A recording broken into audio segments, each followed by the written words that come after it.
In this video, I'm going to outline the information that has been sent to students and make some recommendations on how you should run the testing in your classroom. Test taking in your classroom should be following test taking procedure. This means the students should be working in silence and they should not be communicating with each other. It's important that they have some work ready to do if they've finished the test early. This can be any work of their choice. They have been told to come prepared and have some work ready. And secondly, you can have a task ready for them to do. During testing, kids can be quite insecure about the level that they're working at and can put their hands up and ask all kinds of questions. So I'm going to outline what you can and can't help them with. Now, it's important to reassure them that they will eventually get to a question that they cannot do. They're not used to this happening in their day-to-day testing arrangements. So they've already been warned about this, but perhaps reinforce that they will eventually come to a question which is too hard for them, that this is normal and is part of the testing procedure. Secondly, if they do the test too quickly or randomly, the test will stop and you will have to, as the proctor, would have to have a conversation with them about them taking the test seriously. In order to avoid this, it's best to just warn them that the test has this capacity built into it. Okay, so again, they've been told about this, but it's important to remind them. Now, these instructions are actual official NWEA instructions for proctors. So you will need to tell them that in mathematics testing, that on some, not all of the test questions, a calculator tool appears at the top. When this happens, they can click the picture to open an on-screen calculator. If they are unsure about a word in a question, they can raise their hand for help, and you can help them by pronouncing the word.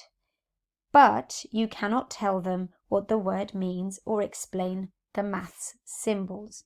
That's for maths map testing. If you're issuing a reading test, then remind them that if a reading passage is too long to fit on the screen, that they can use the scroll bar on the side to scroll down and display the rest of the passage. Sometimes the same passage is repeated, but perhaps at a higher level.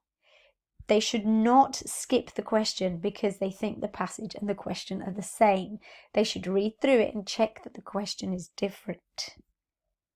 This information that I've just given you is on a presentation which I will make available to you at the end of this training. Now, you may wish to share this information in a previous lesson or just before you start testing. In addition, this page should be on your screen or on your board as the students come in and start testing. It's a quick guide that will enable them to get started as quickly as possible. Now, I have sent them a link with this address. This is where they need to go in order to start testing. If they are completely useless and they haven't got that email or they can't find it or whatever, then literally they can just type this into their browser. Secondly, it's highly likely that instead of getting this screen, which is what they should get, they get this error message. Oops, where's my test window? Now that is because they have to disable pop-ups. Again, this is something I have shared with them and explained in a short video, but if they're not sure, if you have this page ready for them, then they can just look on the board and follow the instructions. So what they have to do here is they have to click always allow pop-ups, done, and that will enable them to access this screen, which is the appropriate one. They will need this information, the login and the password. Now, until you call up the session, they're not going to have that.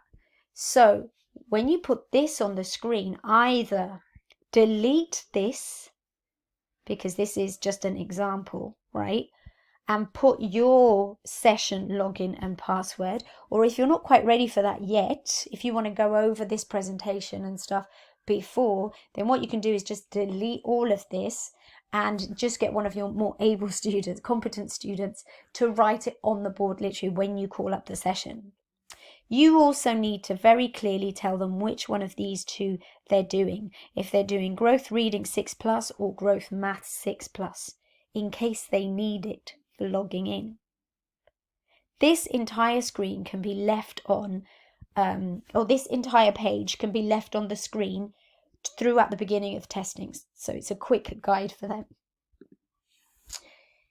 As soon as they log in here and they write the appropriate information, what they'll get is a drop-down list. They have to select their name and then they're prompted to click OK. Once they've done that, it's down to you to confirm them.